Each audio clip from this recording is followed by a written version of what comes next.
Pernah nggak sih kepikiran kalau ada aturan hukum pidana di Indonesia itu asalnya dari mana? Nah, hari ini kita bakal kupas tuntas pertanyaan itu sampai ke akarnya. Berdasarkan materi dari pakar hukum M. Fajrin. Kita akan bongkar sama-sama fondasi yang jadi penopang sistem peradilan kita. Oke, ini dia peta perjalanan kita hari ini. Kita mulai dari yang paling dasar, fondasinya. Lalu kita bedah dua sumber utamanya, hukum yang tertulis dan hukum yang hidup di masyarakat. Habis itu kita akan lihat gimana KUHP nasional yang baru mengubah total peta permainan dan apa dampaknya buat masa depan. Yuk, langsung kita mulai aja.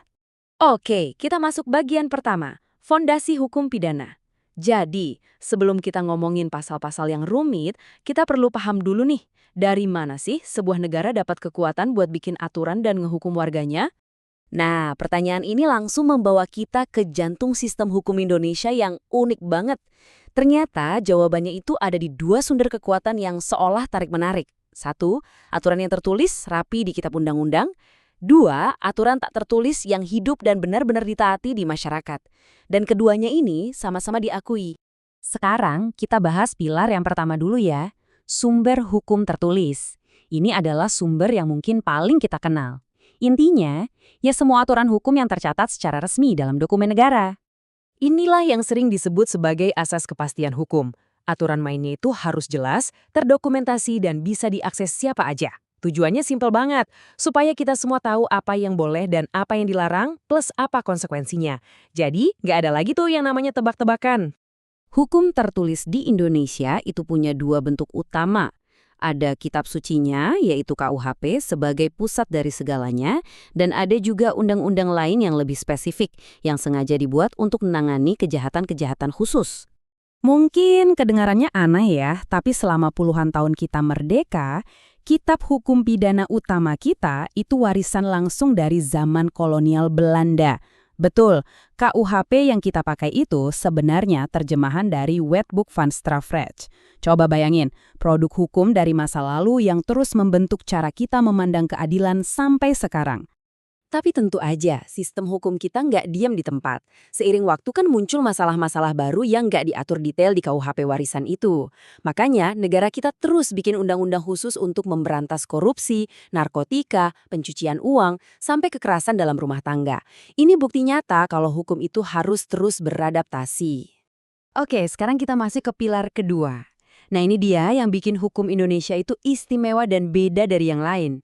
Ini adalah hukum yang gak akan kamu temukan di buku undang-undang manapun, tapi dia nyata, dia hidup, bernapas, dan sangat ditaati di masyarakat. Kutipan ini benar-benar nangkep esensinya. Di Indonesia itu ada semacam sistem keadilan paralel. Jauh sebelum ada hukum negara yang modern, masyarakat di Nusantara ini udah punya cara sendiri buat mengatur hidup dan mencari keadilan. Dan sistem itu nyatanya terus hidup sampai detik ini. Penting banget buat dicatat ya, ini tuh bukan sekedar tradisi atau kebiasaan, ini adalah sebuah realitas hukum. Di banyak komunitas adat, justru nilai-nilai dan norma lokal lah yang jadi penentu apa itu kejahatan dan apa hukumannya.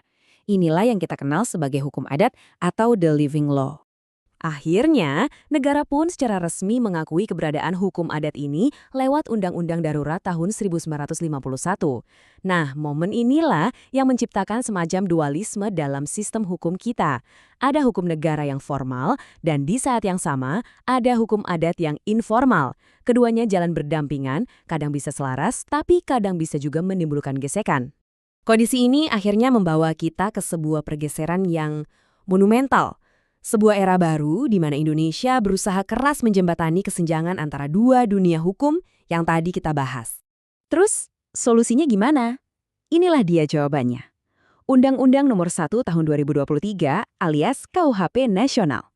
Ini bukan sekedar undang-undang baru, teman-teman. Ini adalah sebuah titik balik bersejarah untuk menciptakan satu identitas hukum yang tunggal, modern, dan yang paling penting, khas Indonesia. Biar lebih jelas, ini bukan sekedar pembaruan atau revisi. Ini adalah proses dekolonisasi hukum pidana kita. Sebuah upaya yang makan waktu puluhan tahun untuk akhirnya melepaskan diri dari kerangka berpikir kolonial dan membangun sistem yang benar-benar mencerminkan nilai dan realitas masyarakat Indonesia saat ini. Coba deh kita lihat tabel ini. Perbedaannya kelihatan jelas banget. Kita fokus ke asas legalitas saja. Dulu di KUHP lama, yang namanya hukum itu ya cuma yang tertulis hitam di atas putih, titik. Tapi sekarang di KUHP baru, the living law atau hukum adat itu diakui sebagai sumber keadilan yang sah. Ini perubahan paradigma yang luar biasa.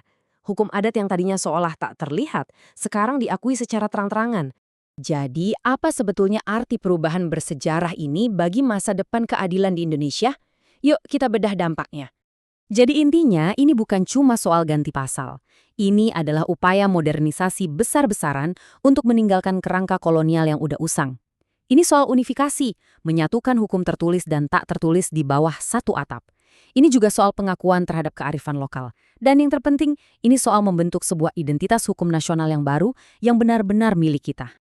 Lini masa ini nunjukin betapa panjangnya perjalanan kita.